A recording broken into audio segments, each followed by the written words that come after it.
kesan saya sebagai alumni itu sebenarnya saya tidak pernah berpikir bahwa saya ini alumni Madinatul Ilmi. Assalamualaikum warahmatullahi wabarakatuh.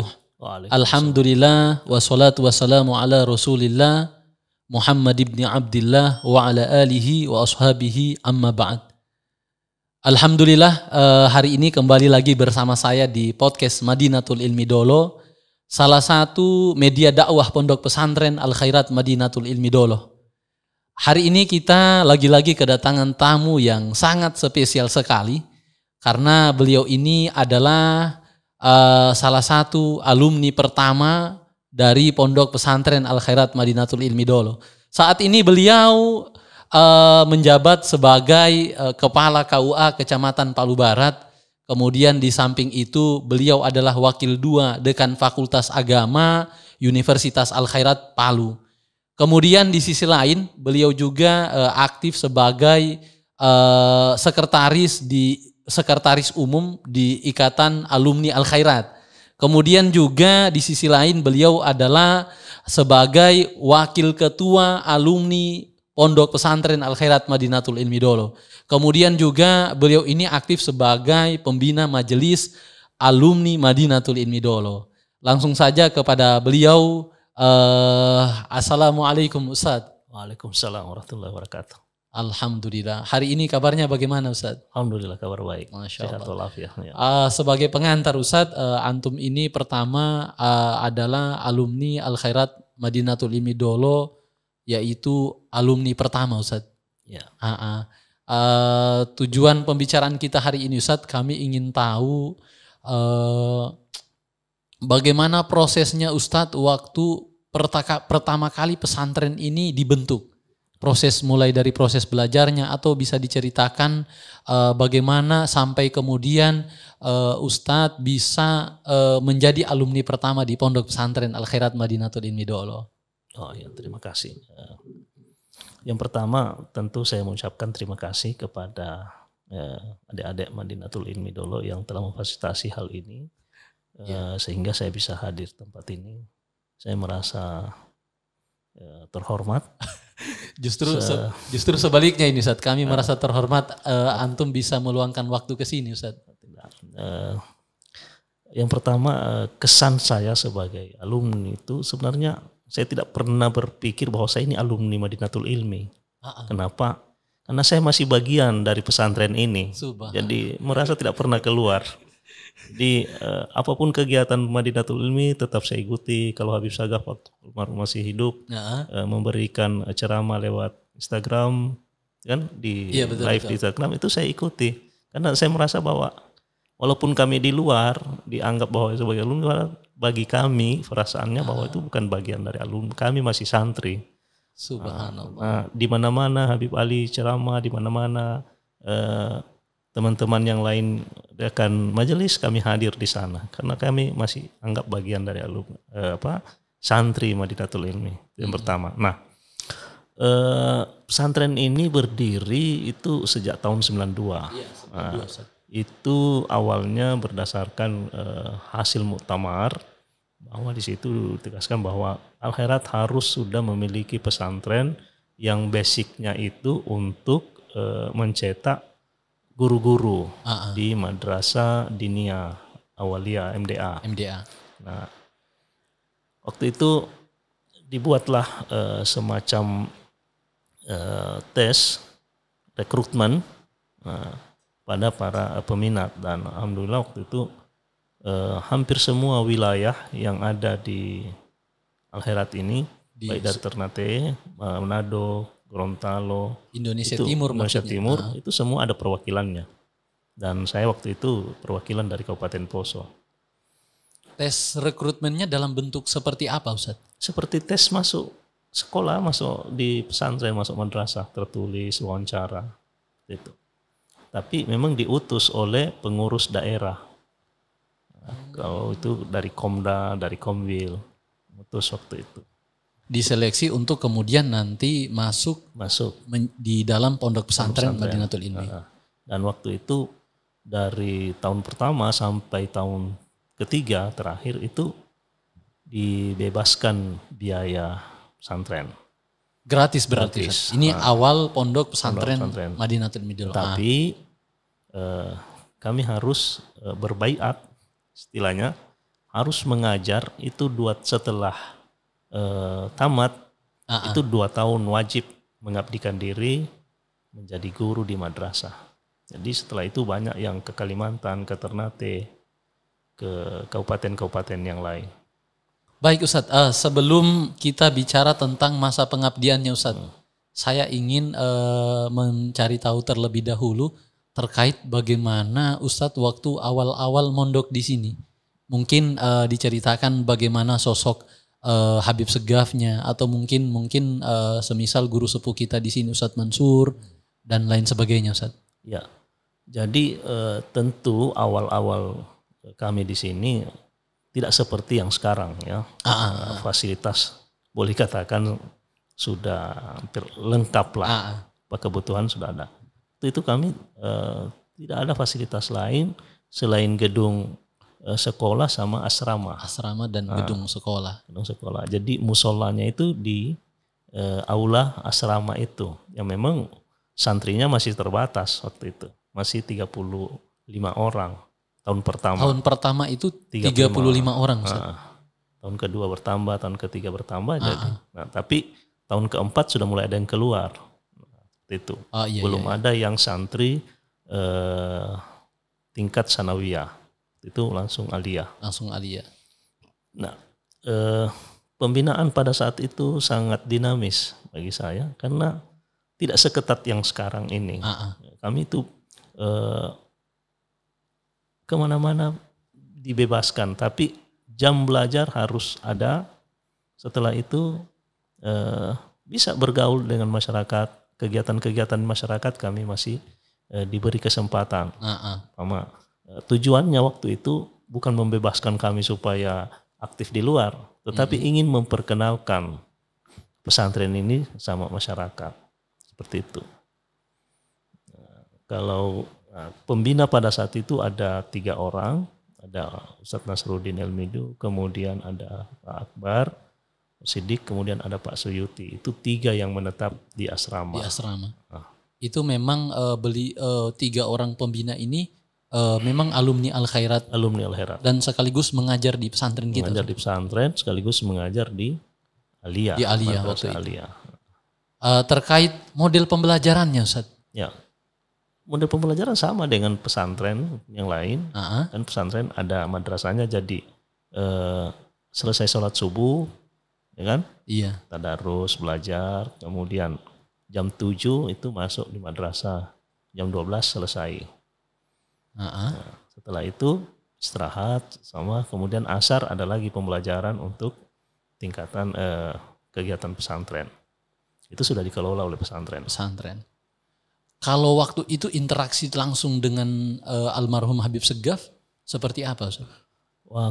Kalau almarhum Habib Segaf itu full dia mengajar. Full beliau mengajar. Hari Senin dan Rabu. Itu 2 kali masuk dalam 1 minggu. Yang diajarkan seputar apa Ustaz? Beliau mengajar itu bahasa Arab, kemudian adab, itu diajarkan. Diajarkan di madrasah. Di pondoknya sendiri Ustaz? Ya, kita Kiraan dengan beliau langsung. Luar biasa. Dan setelah beliau juga tidak di pondok, kami berkesempatan ke rumahnya, kiraan di rumah. Di Palu Ustaz? Di Palu. Begini Ustaz, ini kan proses antum belajar selama menjadi santrinya Habib Segaf kurang lebih sekitar 3 tahun. Ya. Menjadi angkatan pertama sebelum nanti ditugaskan mengajar. Betul. Selama momen 3 tahun ini Ustaz, kenangan apa yang berkesan yang Ustadz dapatkan selama belajar dengan Habib Segaf secara langsung?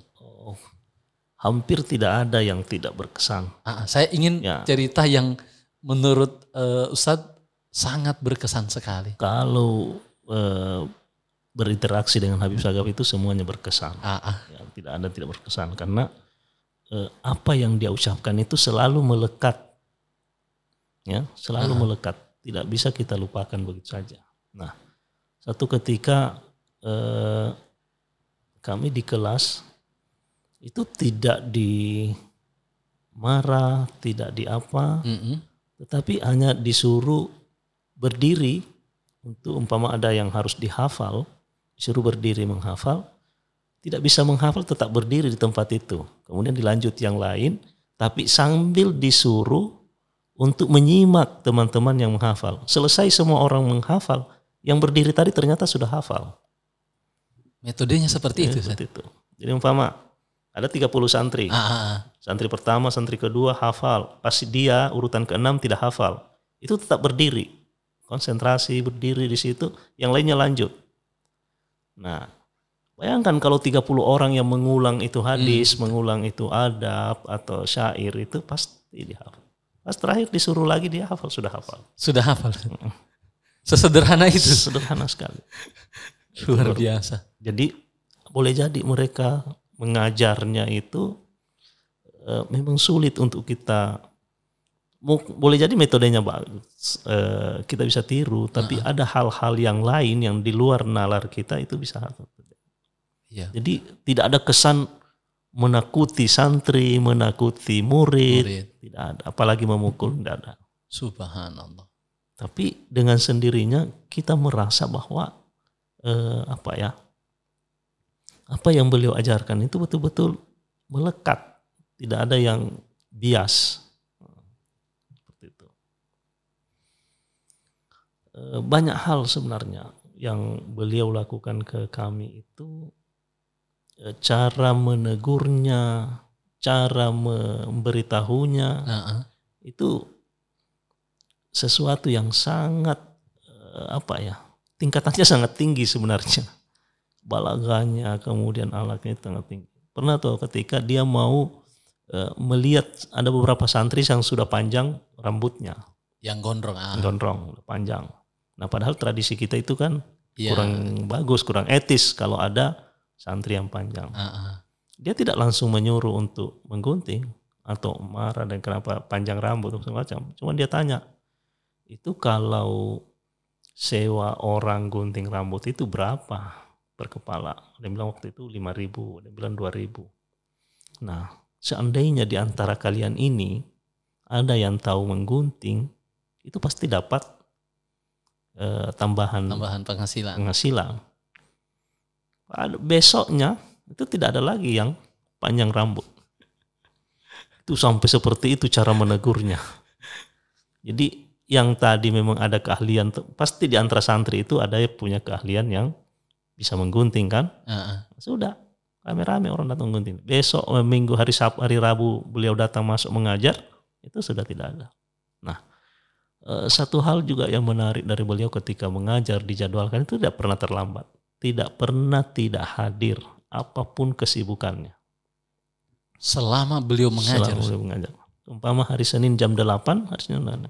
Jadi kalau ada urusan tamu, ada urusan lain, itu sudah di cancel memang. Tidak boleh terima tamu dari jam 8 sampai jam 10. Karena waktunya beliau mengajar. Seperti itu. Pernah satu kali saya mendampingi beliau di Fakultas Agama. Beliau mengajar kelas B. Waktu itu kelas non reguler istilahnya. Kalau sekarang kelas B. Ada tamu yang dibawa oleh Ustadz almarhum Ustadz Dahlan. Itu staf atau konjen Amerika itu yang mau ketemu dengan Habib Sagaf. Habib Sagaf sementara mengajar di kelas. Diberitahu informasi ada tamu. Beliau katakan kalau dia mau menunggu silahkan. Kalau tidak dijadwalkan kembali. Saya tetap harus mengajar. Ya, padahal ini jauh-jauh dari Jakarta. Akhirnya Ustadz Dahlan menunggu. Dan karena waktu mengajarnya itu hampir 5:30, maka tidak bisa bertemu di sini, artinya dijadwalkan besok. Jadi kalau orang lain bisa saja, ini tamu istimewa. Segala macam, penting. Tidak. Karena memang tidak dijadwal sebelumnya. Gitu. Apalagi kalau jadwal mengajarnya terganggu, itu tidak bisa. Pernah juga satu kali kami anggap bahwa Habib ini tidak mengajar, ya kan? Karena jadwalnya waktu itu kita dengar mau berangkat ke Jakarta. Ternyata sebelum ke bandara dia kesini dulu. Akhirnya teman-teman yang tadinya santai segala macam itu kaget. Katanya, iya kan Jakarta jam 10 pesawatnya. Ini baru setengah 8. Dia masih ke sini. Sempatkan mengajar terlebih dahulu baru kemudian berangkat ke bandara. Langsung ke bandara. Begitu juga kalau umpama pulang dari Jakarta, urusannya selesai di mana, urusannya selesai di daerah. Kalau pas jadwalnya mengajar itu tidak ke rumah, langsung ke pesantren dulu. Pesantren dulu mengajar dulu. Jadi kami tidak pernah terpikir kalau jadwalnya habis maghrib itu tidak masuk. Pasti beliau masuk dan tepat waktu. Dan luar biasanya beliau tanya, mana sih ini? Tanya, pasti kalau ada kursi yang kosong, pasti dia tanya, mana sih ini? Dia cari. Kalau kita kan kadang pikir, Anda siapa? Ya kan? Tidak pernah ditanya kenapa tidak hadir. Beliau tanya. Ya karena beliau mengajar bukan hanya antara guru dengan murid. Tapi dia menganggap bahwa kami yang ada di pesantren pada situ adalah anak-anaknya. Jadi ketika ada sang yang sakit, tentu dia tanggung jawab beliau kan. Seperti itu. Jadi dia tanya, aina fulan, aina ini.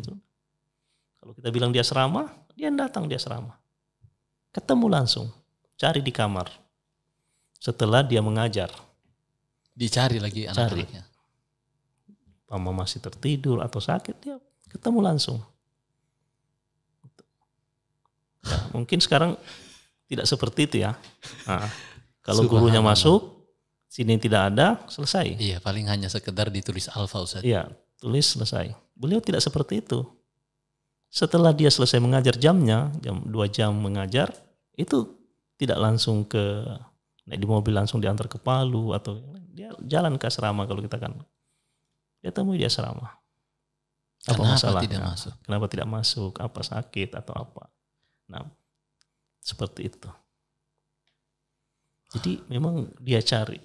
Karena ya memang beliau mengajar itu kan terstruktur. Jadi kapan kita satu kali tidak masuk itu kita pasti terlewat.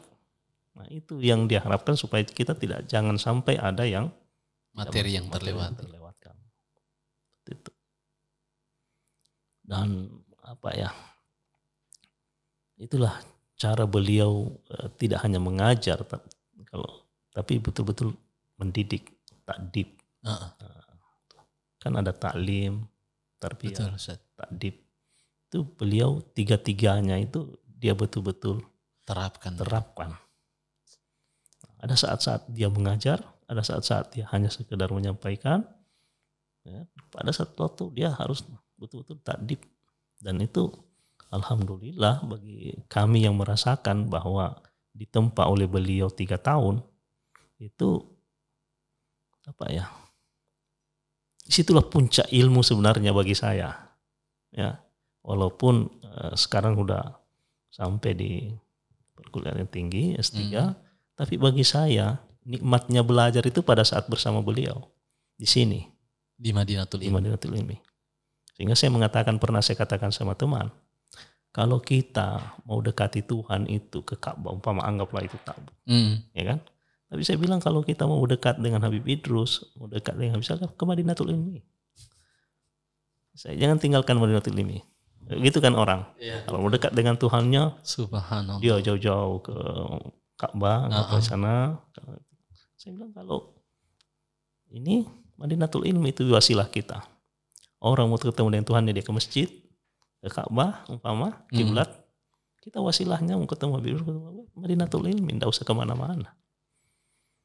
Subhanallah. Ya, terkadang kita juga yang kita sudah artinya tidak langsung berada di sini, itu merasa iri, ya. Kenapa? Karena teman-teman, adik-adik yang betul-betul mengabdi di sini, itu kami rasa itu sudah sebuah keistimewaan.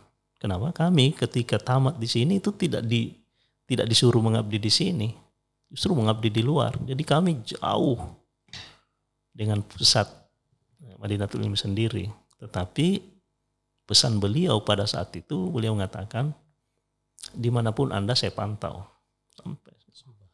Itu kalimatnya. Kami minta sesuatu, jangan ketika kami mau tempatkan di tempat mengajar, kami minta amalan dan segala macam. Beliau katakan, dimanapun Anda berada, saya pantau. Nah, itu. Jadi itulah yang menguatkan kami berada. Saya pernah sejak ditugaskan situ tidak pernah pindah. Baik, kita lanjut berarti dari apa yang dilakukan almarhum selama ini, saya pikir saya juga mungkin dulu saat saya memang pernah kira langsung dengan beliau setiap hari Ahad kalau masa-masa saya dulu nyantri di Madinatul Ilmi. Saya pikir memang beliau adalah sosok yang sangat luar biasa sekali, dan apa yang antum ceritakan sekali menjadi satu memori yang sangat penting menurut saya, bahwa demikian loh sosoknya Habib Segaf. Dan itu sangat luar biasa. Kemudian artinya kan setelah antum belajar di sini bersama dengan Habib Segaf, lalu kemudian bagaimana proses antum sampai kemudian mengabdi di tempat yang ditugaskan? Ya. Dan bagaimana hal-hal yang terjadi selama antum ditugaskan Habib Segaf untuk mengajar, Ustaz? Ya, jadi kesan saya dengan Habib Segaf itu, ketika kita tidak jadi santri di sini, itu beliau tetap anggap kita sebagai anaknya. Dianggap beliau kita sebagai santrinya, sebagai muridnya. Ketika ditugaskan di wilayah Sigi di Pandere ini, tidak terlalu jauh, tugaskan 2 tahun di situ. Setelah selesai 2 tahun, saya itu mencoba menelusuri beasiswa di Jakarta, IKI. Nah, itu.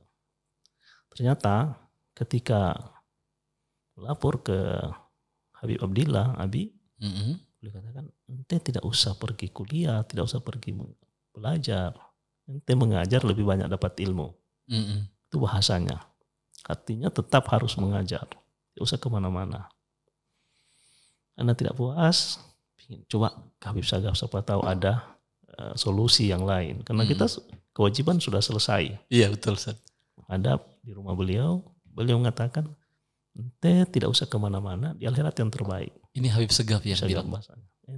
Mungkin pada saat itu untuk saya ya. Iya. Mungkin ke orang lain ketika itu datang minta ini, mungkin lain juga. Bisa jadi berbeda. Tapi untuk ukuran saya, boleh katakan akhirat yang terbaik. Dia katakan begini, saya sudah kemana-mana, udah keliling ini. Timur Tengah, Jakarta, di mana. Yang terbaik ente di akhirat. Jadi keluar dari rumah beliau, saya tidak kemana-mana, langsung ke Unisa untuk mendaftar. Dan keinginan saya untuk dapat beasiswa Jakarta itu terjawab juga di situ. Pada saat itu saya dapat beasiswa sampai selesai. Di Unisa, Ustaz? Unisa. Yang dibayar itu hanya KKN. Seperti itu. Dan boleh jadi ketika saya tidak ikuti saran beliau, mungkin saya tidak selesai sampai S3. Ya. Tapi alhamdulillah dengan petunjuk beliau, sampai selesai S2, selesai juga S3, sampai yang tertinggi, capai semua. Dan tidak tinggalkan mengajar. Tetap mengajar sambil kuliah. Sambil kuliah. Seperti itu. Nah, itulah saya katakan tadi bahwa beliau itu ketika kita tidak jadi santri lagi di dalam ini, itu bukan berarti putus. Tetap dianggap sebagai santri. Dan alhamdulillah setelah saya tidak di sini, setelah saya berkecimpung di Fakultas Agama, itu interaksi lebih banyak lagi karena beliau tetap mengajar di sana.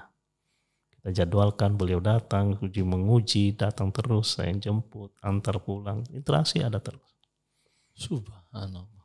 Jadi tidak pernah ini. Bahkan sampai hal-hal yang di luar dari urusan pendidikan kita itu masih dia tanya. Bagaimana keluarga, bagaimana anak-anak, dia tanya seperti itu. Di mana sekarang aktivitas, bagaimana Unisa, bagaimana agama, Fakultas Agama, selalu dia tanya. Dan kita laporkan. Jadi tidak pernah selesai terputus interaksinya. Nah, hal yang menarik dengan beliau juga adalah tidak hanya komunikasi fisik seperti ini. Iya. Jadi ada jalinan komunikasi batin yang kita rasakan. Mungkin teman-teman yang lain juga merasakan itu. Ketika ada kegelisahan, beliau sudah tahu. Ketika ketemu, kaif kabar, kita langsung, Nggak bisa tahu ini apa yang saya ini. Seperti itu. Kalau contoh yang pernah terjadi secara langsung saat yang Ustadz rasakan terkait kontak yang seperti tadi yang Ustadz baru sampaikan ini dalam hal apa misalnya Ustadz? Ketika ada hajat. Contoh real yang terjadi Ustadz?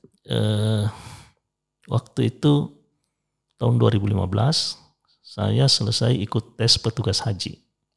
Nah, besoknya itu mau pengumuman. Mau pengumuman. Oh, tes petugas haji. Tes petugas haji. Setelah 1 minggu habis tes, sudah mau keluar nama, sudah mau diumumkan.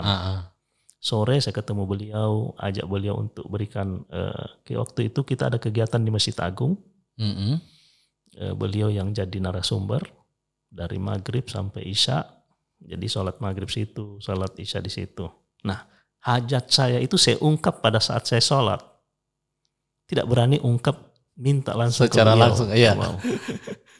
Tapi ketika beliau naik di mobil, kami salaman, pamit, beliau mengatakan, indahkah hajah?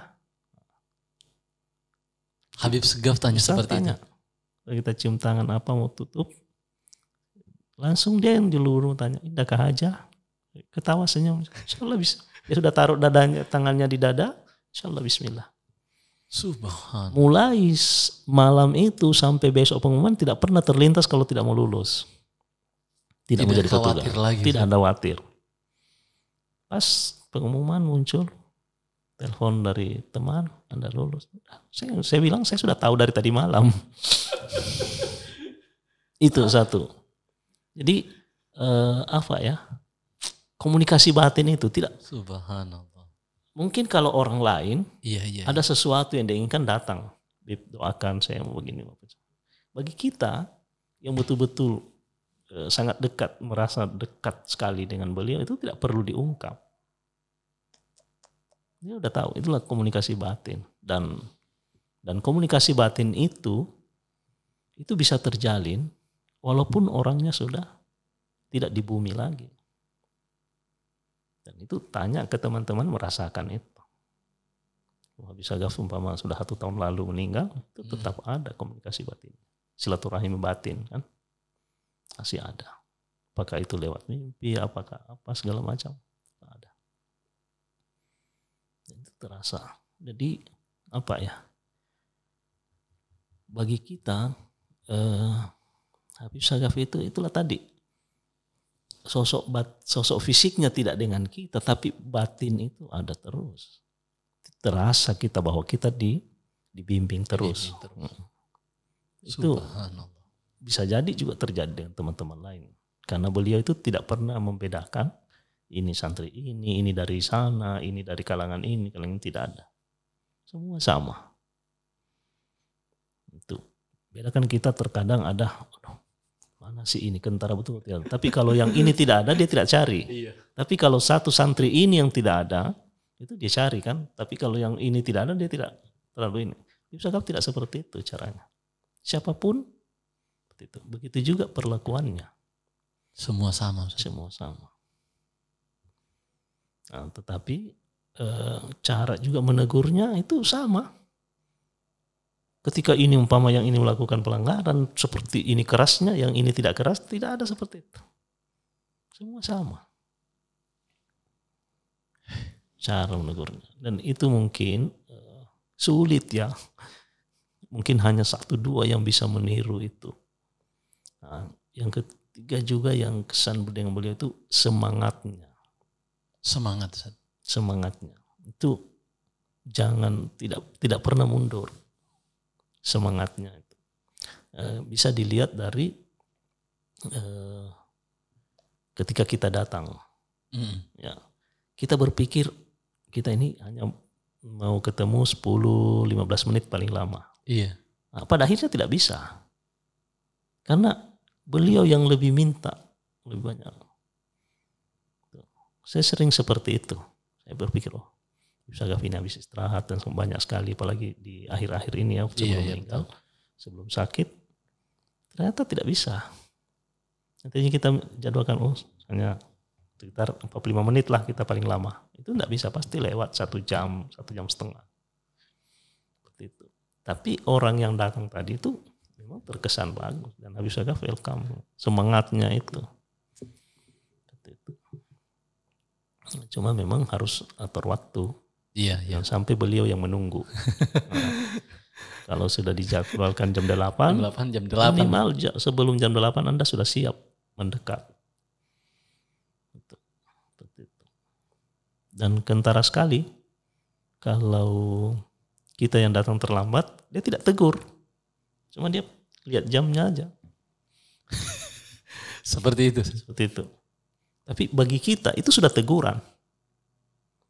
Ya kan? Iya, betul. Nah, bagi kita sudah itu teguran. Dia jam 8 tentukan, kita datang, beliau sudah duduk, kita datang 8.15 atau 8.10. Dia langsung lihat jam, atau jam yang di jam dinding itu dia lihat. Nah, itu tegurannya. Seperti itu. Luar biasa sekali, Masya Allah.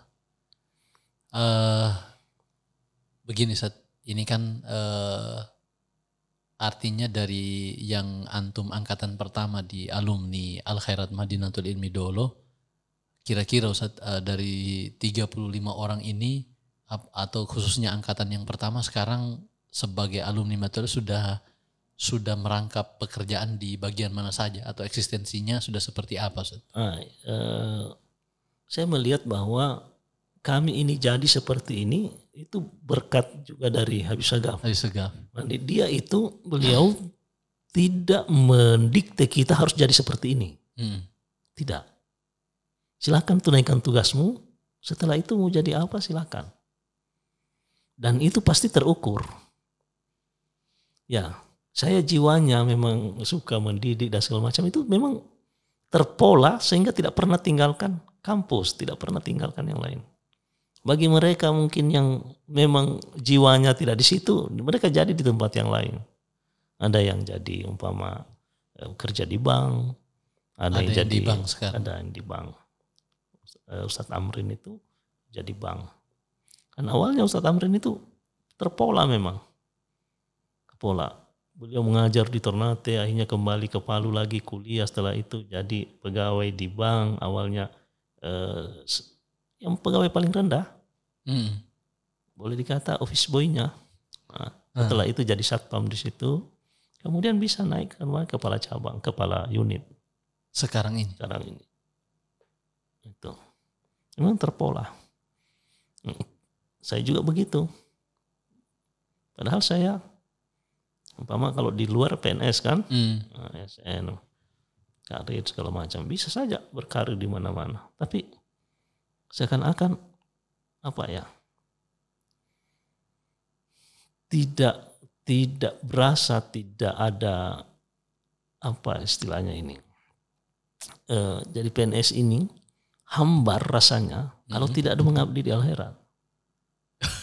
Saya pernah sampaikan ke teman, Anda ini kok padahal sudah selesai S3, sudah layak lah naik, tidak di KUA tapi naiklah setingkat dan saya sampaikan bahwa kalau bicara masalah karir, saya bilang karir tertinggi saya itu ketika bisa mengabdi di akhirat, itu karir tertinggi. Nah, jadi jabatan oke, tapi kalau karir tertinggi saya itu bukan mau jadi apa segala macam. Kalau bisa mengabdi di akhirat itu sudah itu yang karir tertinggi untuk ukuran saya saat ini.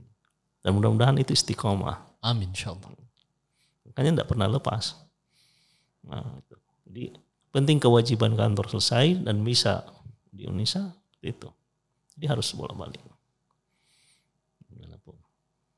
Itu tadi karena bahwa karir kita yang tertinggi itu ketika bisa mengabdi.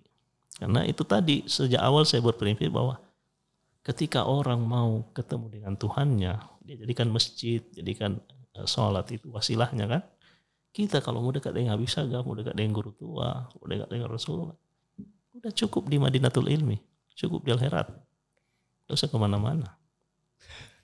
Nah, tapi pada akhirnya ketika kita mengabdi Al-Herat, organisasi lain lirik kita juga. Jangan sebaliknya, ya kan? Kita alumni Al-Herat tapi kiprahnya di luar dan tidak pernah melirik lagi. Bahkan ada kita khawatiran jangan sampai justru sama sekali bertolak belakang dengan apa yang diajarkan di Al-Heraq. Betul. Itu. Jadi janganlah seperti itu. Silahkan kiprah, tapi kalau Anda tidak punya perhatian di Al-Heraq, apa yang Anda usahakan di luar itu hambar. Itu yang kita rasakan sebenarnya. Jadi berapapun keuntungan dengan hasil jeripaya yang karir nama sudah tinggi dengan di sana, di kamar lain, itu hambar. Itu ukuran saya ya. Iya. Tapi itu akan berasa bagus kalau tetap, karena waktu itu saya sempat mengatakan, Bib, kalau Bib, izinkan saya ke Poso untuk mengabdi sebagai ASN di sana, saya ke sana. Tapi kalau Habib bilang tetap di Al-Heraq, saya tidak ke sana. Tidak jadi PNS berarti pada saat itu. Apa beliau katakan? Ma'isyahmu fil hukumah. Tapi pengabdian di Al-Heraq. Ma'isyah itu sumber hidupmu. Iya. Nah, sumber hidupmu itu di hukumah, di pemerintah. Ya kan? Berarti silakan jadi PNS karena di sana dari sumber kehidupan kita. Iya. Tapi mengabdi di Al-Heraq. Nah, ketika kita padukan ini, ternyata mengabdi di Al-Heraq itu sama dengan mengabdi kepada negara. Iya kan? Betul. Ya, karena negara ini mengabdi juga mencerdaskan bangsa.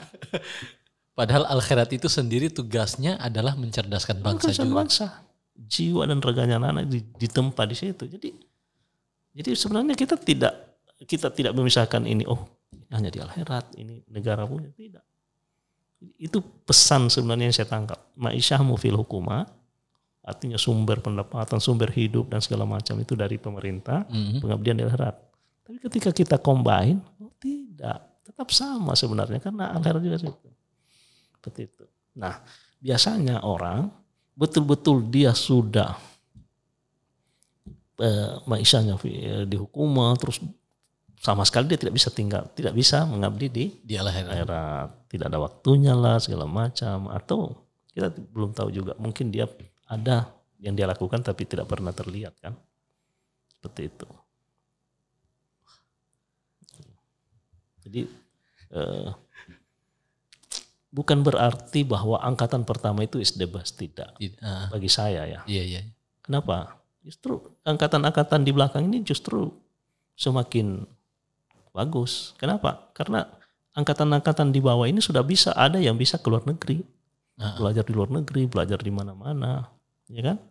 Di kita angkatan pertama memang tidak ada berpikir mau belajar lanjut ke luar negeri. Iya. Nah, kita berpikir bagaimana bisa mengabdi pada saat itu.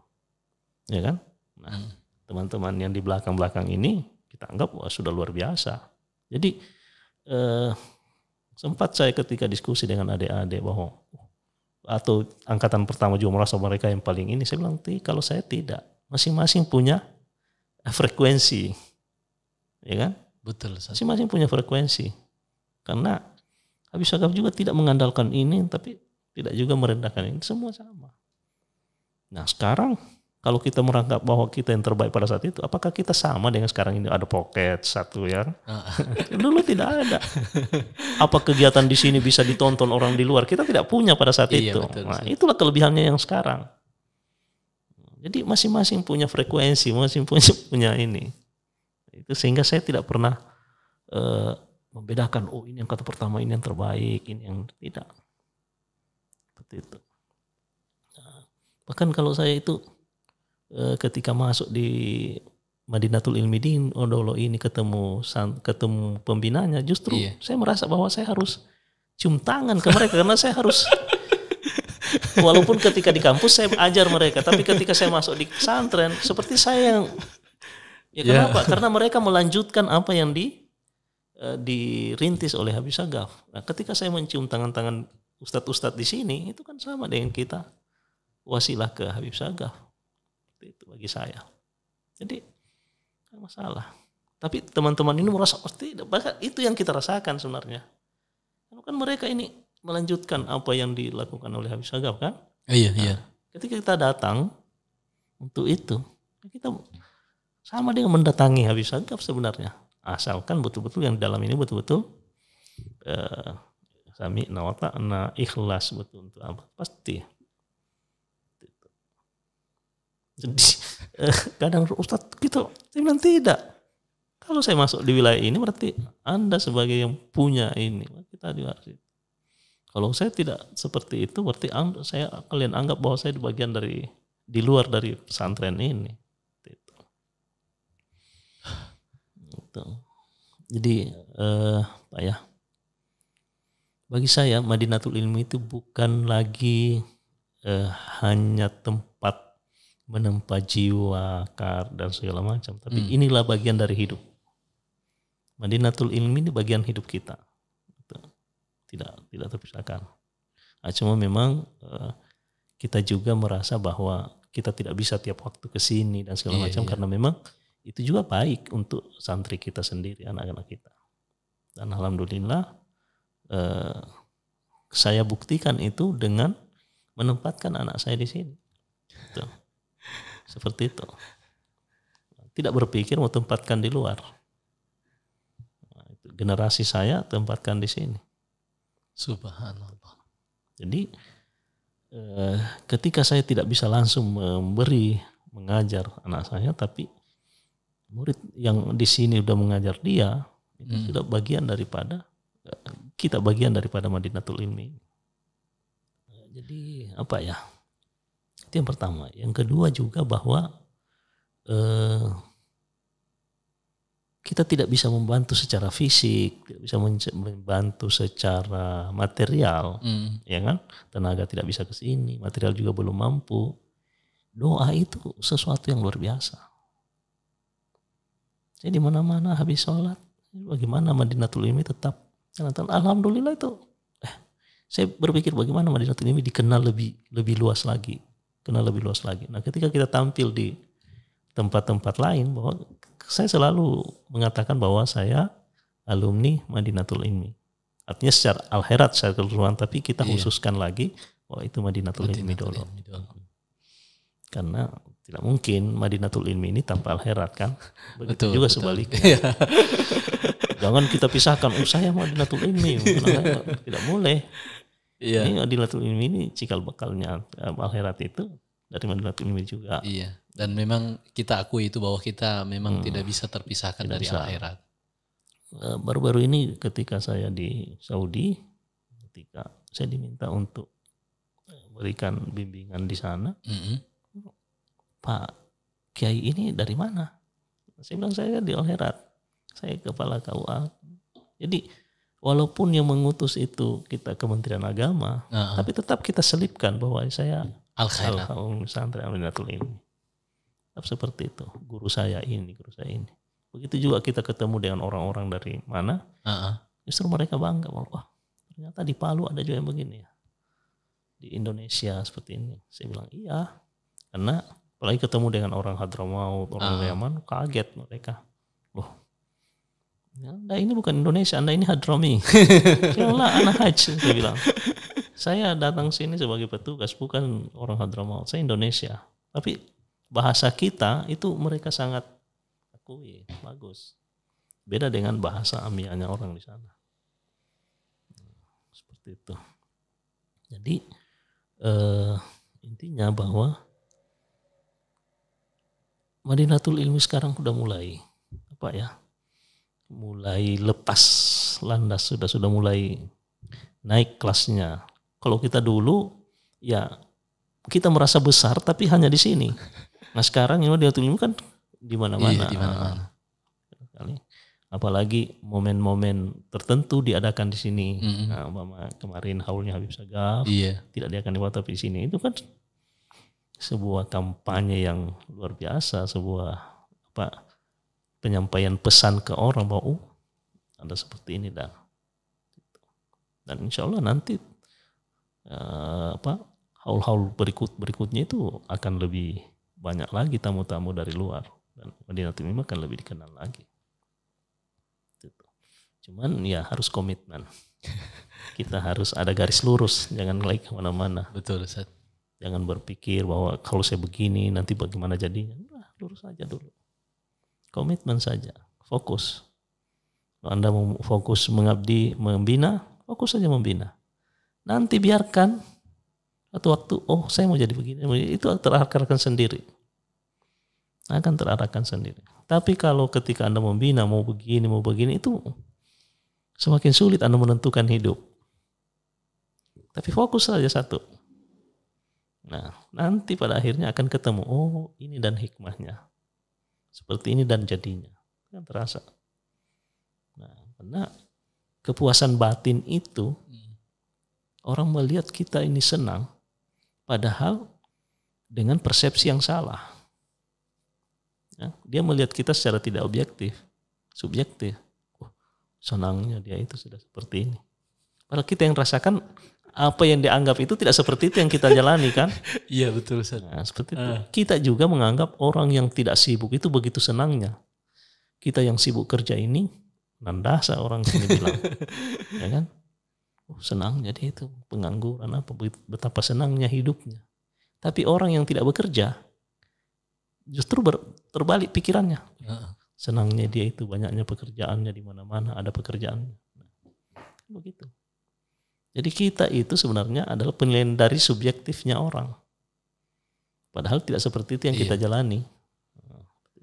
Nah, jika teman-teman yang ada di sini fokus, insya Allah suatu waktu mereka akan nikmati hidupnya. Baik Ustaz, terima kasih atas, saya pikir cerita-cerita yang seperti tadi itu sangat luar biasa dan saya rasa sangat menggugah sekali Ustaz.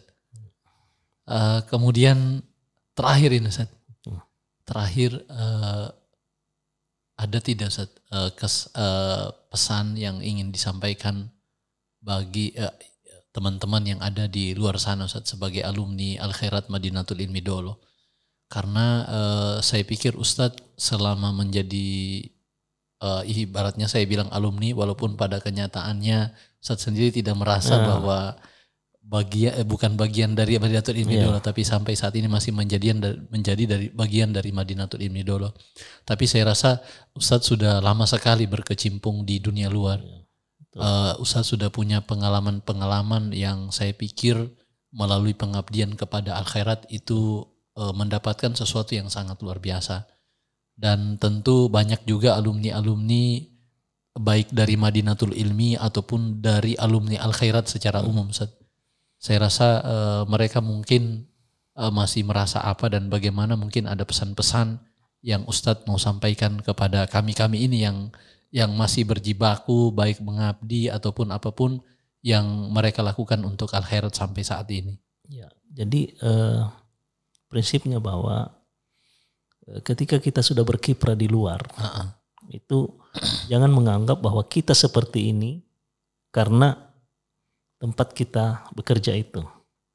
Justru harus sebaliknya. Saya bisa bekerja ini karena hasil dari Madinatul Ilmi. Itu hasil dari Al-Khairat. Saya bisa jadi seperti ini, saya bisa bertugas di sini, saya bisa mengabdi bekerja di sini, itu starting pointnya, starting awalnya itu dari sini. Itu.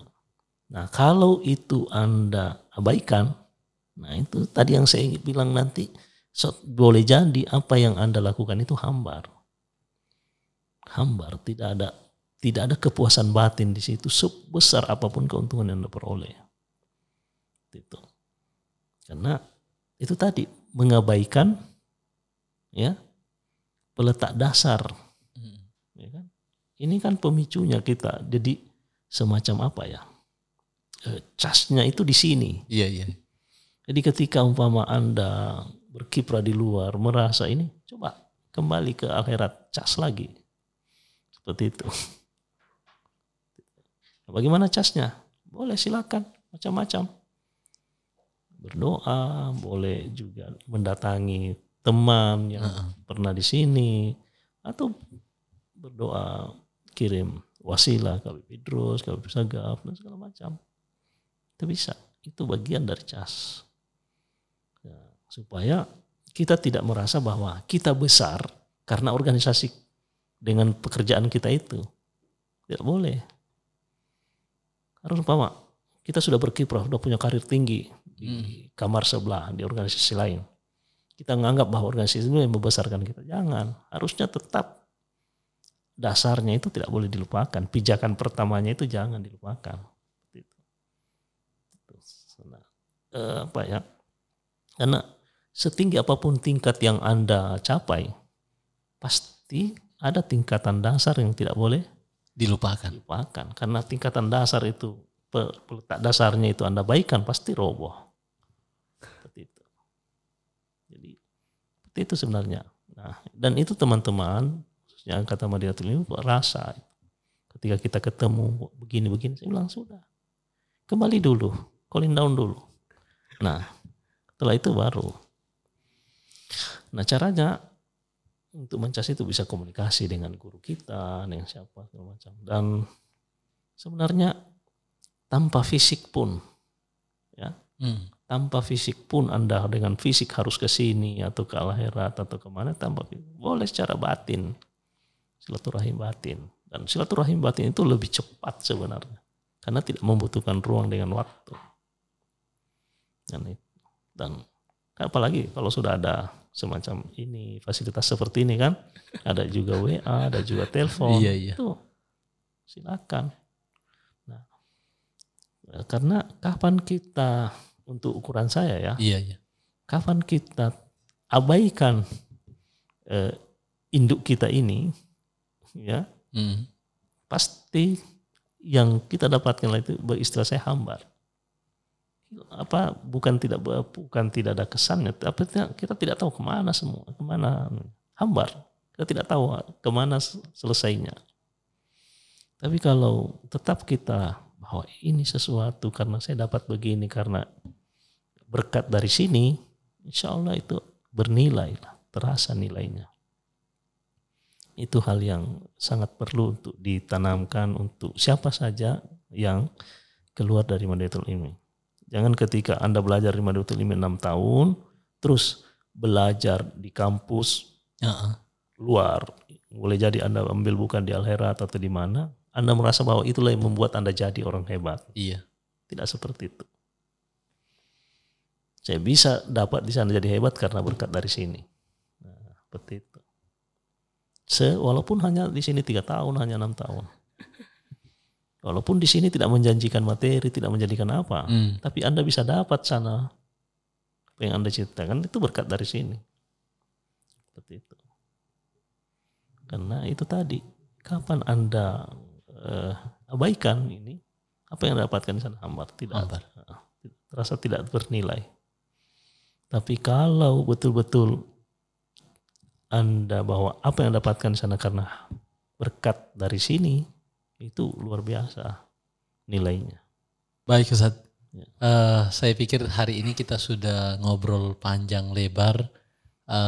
Kemudian terima kasih Ustaz atas waktunya sudah datang ke podcast ini. Mudah-mudahan suatu saat nanti kita bisa bersua kembali Ustaz di tempat yang sama.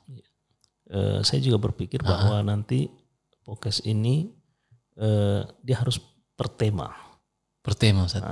Kira-kira teman-teman alumni, ya kan? Alumni, dia ini orang bagus manajemennya. Iya. Kita undang dia bicara manajemen di sini. Baik, insya Allah siap Ustaz. Yang ini bagus di bidang organisasi. Komunikasi sosialnya begitu bagus di luar, ya kan? Nah itu kita undang ke sini. Oh ini bagus, dia berhasil mendidik di sekolah ini dan itu berkembang sekolahnya, itu kita bawa ke sini. Jadi kalau saya awal tadi ini bicara alumni secara keseluruhan, nanti akan begitu. Baik, siap Ustaz. Jadi ada teman alumni angkatan berapa itu berhasil di mana? Umpama dia berhasil punya usaha, habis usaha di sini, atau dia karirnya itu ya bisa berkarir di sini, bisa berkarir di sini, naik terus, ya kan? Apa kiat-kiatnya, apa yang harus dilakukan? Baik, siap, siap. Supaya walaupun bicara ini berdua, tapi kan bisa dinikmati oleh yang di luar sana, kan, betul, teman-teman.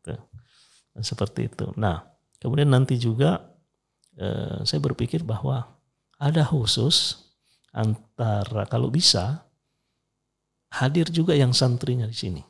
Siap, Ustaz. Jadi interaksi antara alumni, santri dengan pembinanya. Nah itu jangan sampai kita seperti ini, tapi santrinya tidak tahu yang dalam. Karena baik, Ustaz. Karena mereka tidak fasilitasi iya, itu betul, kan. Nah, tapi kalau dia hadir juga di sini, interaktif di sini, dialah yang bercerita di asrama sana nanti seperti ini. Baik, insyaallah. Alhamdulillah sebenarnya konsepnya sudah berjalan, Ustaz.